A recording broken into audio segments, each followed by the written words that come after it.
स्वर के वर्गीकरण के बारे में देखिए, लिखिएगा स्वर का वर्गीकरण।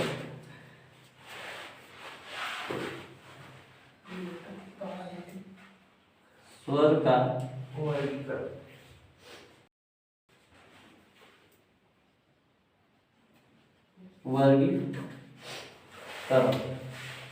स्वर का वर्गीकरण। तो स्वर के वर्गीकरण को कितने भागों में बांटा गया और किस आधार पर बांटा गया, पहले उसको देख लीजिए। इसके बाद क्या होते हैं आयोगवा, अनुस्वार और अनुनासिक। ठीक, तो सबसे पहले स्वर का वर्गीकरण। तो स्वर के वर्गीकरण को 4 भागों में बांटा गया। देखिएगा पहला क्या है, पहला है, दूसरा है, तीसरा और है चौथा। स्वर के वर्गीकरण को 4 भागों में बांटा गया, पहला, दूसरा है, तीसरा है, चौथा। ठीक, 4 भाग में। तो सबसे पहले क्या था कि वर्गीकरण का पहला क्रम क्या था, तो पहला क्रम था जिह्वा की ऊंचाई की दृष्टि से, कितना ऊपर जिह्वा उठ रही है उच्चारण करते समय, समझ रहे बात को, जिह्वा की ऊंचाई पर।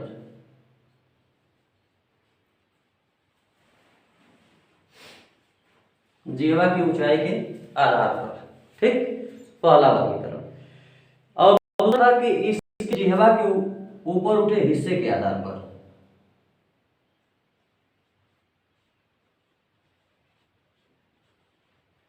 जिह्वा के ऊपर उठे हिस्से के आधार पर, कितना हिस्सा ऊपर उठ रहा है।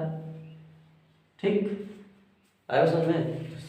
और तीसरा था ओठों की स्थिति के आधार पर, जिसको होठों लिखते हैं, होठों की स्थिति के आधार पर, होठों की स्थिति के आधार पर। ठीक, और अगला था कराया की मात्रा की दृष्टि से, मात्रा की दृष्टि से। अब एक चीज देख लीजिए, थोड़ा सा ये सस्पेंस में है कि बस हाई दोनों एक ही जैसा लग रहा है कि भाई ऊपर उठे हिस्से और कराया की ऊंचाई। ठीक ना, देखिएगा हाई जहां ऊंचाई की बात करेगा, हाइट ले लीजिएगा।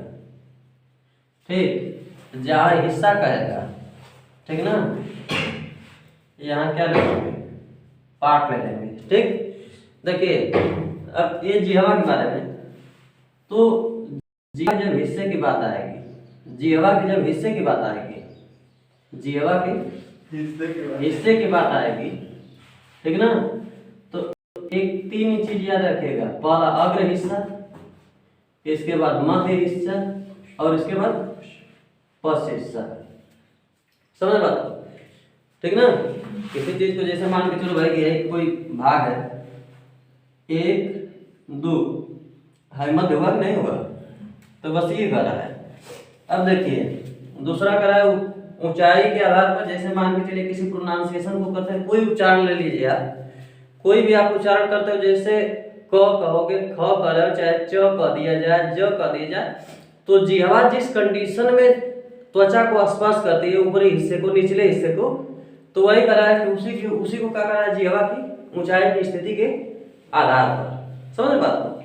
तो ये हुआ इसकी हाइट और ये हुआ इसका पार्ट, ठीक ना। तो ऊंचाई की दृष्टि से इनको 2 भागों में बांटा गया, ऊंचाई की दृष्टि से इनको 2 भागों में, 3 भागों में बांटा गया है। ऊंचाई की दृष्टि से इनको मुख्य रूप से 2 भाग, ये तीसरा कर दिया जाए यहाँ पे, इसको कहते हैं मध्य भाग। ये विवृत स्वर होते हैं, विवृत स्वर, विवृत स्वर, और एक होता है समवृत स्वर, समवृत स्वर। ठीक, और एक हो गया मध्य स्वर। ठीक, आया समझ में। कराया कि विवृत स्वर, एक समवृत स्वर, एक क्या हुआ, मध्य स्वर। अब इसके बाद देखिएगा, अब इसके बाद इसको कह दिया जाए तो जिह्वा के ऊपरी हिस्से, कराया कि ऊपर उठने वाले हिस्से के आधार पर, तो इनको भी 3 भागों में बांटा गया। पहला, दूसरा और एक तीसरा। देखिए पहला करा है कि अग्र स्वर, अग्र, दूसरा मध्य, ठीक, और तीसरा पश्च। बताया ना कि जीवा के वर्गीकरण के बारे में। तो ये अग्र स्वर, मध्य स्वर और पश्च स्वर। अब इसके बाद देखिएगा ओठों की स्थिति के आधार पर इनको कितने भागों में बांटा गया, तो 3 भाग है। जैसे देखिएगा एक होता है प्रसिप्त, प्रसृत लिखते हैं, प्रसृत और वर्तुल, और एक होता है अर्धवर्तुल स्वर। इनको भी 3 कंडीशन में। पहला प्रसृत, प्रसृत, दूसरा वर्तुल और तीसरा अर्धवर्तुल, अर्धवर्तुल, ठीक। ये 3 कंडीशन हो गए। खाली आपने इनका अर्थ समझ जाएंगे, सब समझ में आ जाएगा कि क्या है। अब तीसरी कंडीशन क्या थी, तो तीसरी कंडीशन में आप पहले का ही पढ़ चुके हो कि नहीं, कि इनको 3 भागों में बांटा गया, तो 1, 2 और 3। और तीसरी कंडीशन इनकी ये थी कि जैसे कहते हैं ह्रस्व स्वर, ठीक, दीर्घ स्वर और इसके प्लुत स्वर, प्लुत स्वर, ठीक। आया समझ में? देखिए क्या लिखेंगे, एकदम धुआंधार आपको तुरंत समझ में आ जाएगा कि क्या होगा, कि कैसे लिखेंगे। देखिए ऊंचाई के आधार पर, ऊंचाई के आधार पर, तो देखिएगा क्या होता है। विपरीत का मतलब क्या कहते हैं, विपरीत का मतलब होता है ओपन, विपरीत का मतलब ओपन होता है, जैसे खुला हुआ, ठीक ना। विपरीत स्वर का मतलब खुला हुआ, जैसे मतलब इसको उच्चारण करते समय मुख का भाग क्या हो जाए, खुले, उसी को क्या कहेंगे, विपरीत स्वर, ठीक ना। इसी को कहेंगे विपरीत स्वर, ठीक। अब जैसे ये लिखते हैं आ, कैसा स्वर है, विपरीत स्वर, ठीक ना। अब इसके बाद देखिएगा विपरीत की बात। अब इसी का एक दूसरा रूप होता है, कहते हैं अर्ध विपरीत, अर्ध विपरीत स्वर, अर्ध विपरीत स्वर, ठीक। और इस अर्ध विपरीत को, ठीक ना, यानी कि विपरीत और समृद्ध जब भी कहा जाए तो किसके आधार पर, खुलने के आधार पर, ठीक ना। तो ये अर्ध विपरीत को कहेंगे हाफ ओपन, हाफ ओपन। जैसे अंग्रेजी बड़ी कमाल की चीज है, जानते हैं कहाँ है, बोलचाल की भाषा में हमको लगता है कि बड़ा जल्दी से कंटेंट समझ में आ जाता है अंग्रेजी में। जैसे कोई लड़की जा रही हो, लड़की, आप उसको एक्सक्यूज मी कह दीजिए तो उसको लगेगा कि नहीं, कि हाँ भाई, आप उसी को कह दें कि हे हो, तब उसको लगेगा कि कोई छेड़ने वाला बंदा है। अंग्रेजी का हिंदी अर्थ है ना। तो बात की बात होती है, तो बशर्ते मुझे लगा कि भाई इसी तरीके से लिख दें तो सही है। हाफ ओपन यानी कि क्या हो, जिसके उच्चारण में मुंह क्या हो, इस विपरीत की अपेक्षा क्या हो, आधा ही खुला हो, आधा ही खुला हो, तो उसको कहते हैं अर्ध विपरीत स्वर। आया समझ में? जैसे जैसे देखिएगा, करा ऊ, इसके बाद ऊ, ठीक, ओ और औ, ओ औ, इसको अर्ध विपरीत करेंगे, ठीक, खुलने के आधार पर। यानी कि जब आप उच्चारण करते हैं तो मुंह के खुलने के आधार पर, ठीक है, मुंह के खुलने के आधार पर किस कंडीशन में, तो विपरीत अर्ध विपरीत, 2, ठीक। अब इसके बाद करा है कि मध्य स्वर, तो करा है कि इनकी कड़ी कोई नहीं दिया जाता है, इनका बहुत नहीं होता है। हम इसको कह सकते हैं कि इसको मिटा भी सकते हो आप, देखो तो 2 होते हैं मुख्य रूप से। अब इसके बाद कह दिया जाए कि समृद्ध स्वर, ठीक ना। तो जहां पर समृद्ध कहेगा, देखिए ध्यान से, जहां पर समृद्ध कहेगा, ठीक ना, तो समृद्ध का मतलब लिख लीजिएगा क्लोज, यानी बंद, ठीक ना। यानी जिसका उच्चारण करते समय मुंह खुले ही ना, लगभग ना खुले, ये नहीं कि एकदम नहीं खुलेगा, एकदम नहीं खुलेगा तो उच्चारण नहीं होगा, ठीक ना। तो लगभग बंद के तात्पर्य में हो। जैसे नहीं कहते हैं कि किसी भी चीज को जैसे ओ कह दिया जाए, ई कह दिया जाए, क्या है, ना खुलने के बराबर है, ठीक ना। आ ओ की अपेक्षा क्या है, ई कह दिया जाए, री कह दिया जाए, क्या है, न खुलने के बराबर है। तो अब जैसे देखिएगा, अगर समृद्ध स्वर की चर्चा की जाए तो इसमें 2 आते हैं, एक ई और एक ई, ठीक ना, 2 संख्या होती है समृद्ध स्वर की, ठीक। अब इसके बाद इनका भी एक होता है कि अर्धवृत्त स्वर, अर्धसमृद्ध, अर्धसमृद्ध। देखिए इनका होता है कि अर्धसमृद्ध, अर्धसमृद्ध, ठीक ना। अब इसको कहते हैं हाफ क्लोज, आधा खुला हुआ, यानी उच्चारण करते समय क्या हो, मतलब मुंह जो ये तो एकदम बंद था, ठीक ना, लेकिन इसमें क्या हो, आधा खुले, समझ बात को, तो उसी को कहते हैं क्या, अर्धसमृद्ध। जैसे ई ए ऐ, ये तीन शब्दों को कहा जाएगा तो ये समृद्ध, ये ई और ई दोनों समृद्ध। और उसमें देखिए कभी कभी ई को भी डाला जाता है ना, तो मुख्य रूप से ए और ऐ को रखा गया है, समझ बात को। ये हो गया आपका अर्धसमृद्ध, ठीक। अब इसके बाद ये तो कंडीशन आ गया कि भाई मुख के खुलने, देखिए उच्चारण के दौरान मुख के खुलने और न खुलने की स्थिति के आधार पर इनको बांटा गया है, यानी इसी को कहा जाता है कि टंग हाइट के ऊपर ना, जिह्वा की ऊंचाई के आधार पर, ठीक। अब इसके बाद करा है कि जिह्वा के ऊपर ऊपर उठे हिस्से, यानी उसका पार्ट, कौन सा पार्ट ऊपर उठ रहा है कौन सा नहीं, ठीक। तो अग्र स्वर, अग्र का मतलब आगे, ठीक, अग्र का मतलब क्या हुआ, आगे, यानी जिह्वा के आगे का हिस्सा अगर उठता है उच्चारण करते समय, ठीक ना, तो उसी को क्या कहेंगे, अग्र स्वर। अगर जिह्वा के आगे का हिस्सा, ठीक ना, उच्चारण करते समय ऊपर उठता है तो उसी को क्या कहेंगे, अग्र स्वर, ठीक। जैसे देखिए ओ ई ए ऐ, ठीक, ये 5 होते हैं, ओ, इसके बाद ई, इसके बाद ई, फिर ए और ऐ, ये 5 होते हैं, ठीक। अब इसके बाद मध्य स्वर, अरे मध्य स्वर, ठीक है। अब देखिए तो मध्य स्वर में करा है कि जिनके जिह्वा का केंद्रीय भाग, कैसा भाग, केंद्रीय, यानी अग्र के और पश्च के बीच का, ये ना जिह्वा का कौन सा भाग, केंद्रीय भाग, जिह्वा का केंद्रीय भाग होगा क्या, मध्य स्वर कहलाएगा, ठीक ना।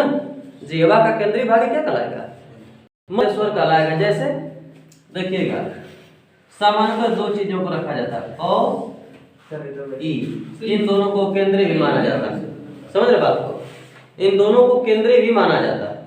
और जिह्वा का पश्च भाग, जिह्वा का पश्च भाग, देखिए सॉरी कराया कि इनका केंद्रीय भाग, तो जैसे आ,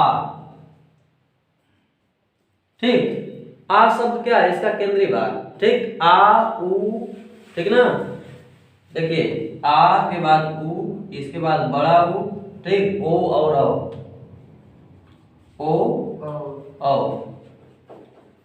ठीक। और इनमें पश्च स्वर में होता है अ और ई हो जाता है, बस 2 ही शब्द होते हैं। इनका लिखेंगे पीछे, पीछे का भाग, यानी जिसके उच्चारण में जिह्वा के पीछे का हिस्सा उठता है उसी को क्या कहेंगे, पश्च स्वर, ठीक।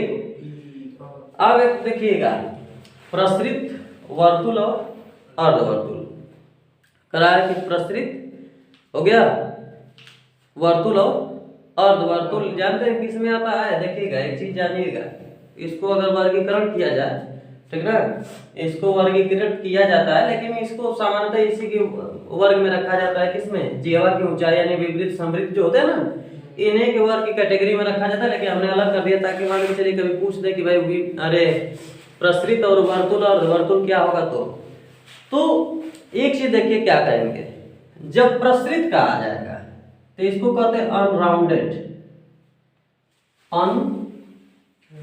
अनराउंडेड, अच्छा अनराउंड भी लिख सकते हैं। देखिए अनराउंड, राउंड का मतलब होता है गोल होना, राउंड का मतलब क्या होगा, गोल होना, अनराउंड का मतलब ना गोल हो, यानी कि जब उच्चारण करते समय मुंह की स्थिति गोल ना हो, गोलाकार ना हो, उसी को क्या कहेंगे, प्रसृत स्वर, ठीक, क्या कहेंगे, प्रसृत स्वर। देखिए जैसे तो प्रसृत स्वर में क्या होते हैं कि इनको कहा जाएगा प्रसृत स्वर, जो और इसको पहले समझ लीजिए, ये हो गया अनराउंडेड, ठीक ना, इसको क्या कहेंगे, अनराउंडेड। और जो वर्तुल स्वर होता है इसको कहते हैं राउंडेड,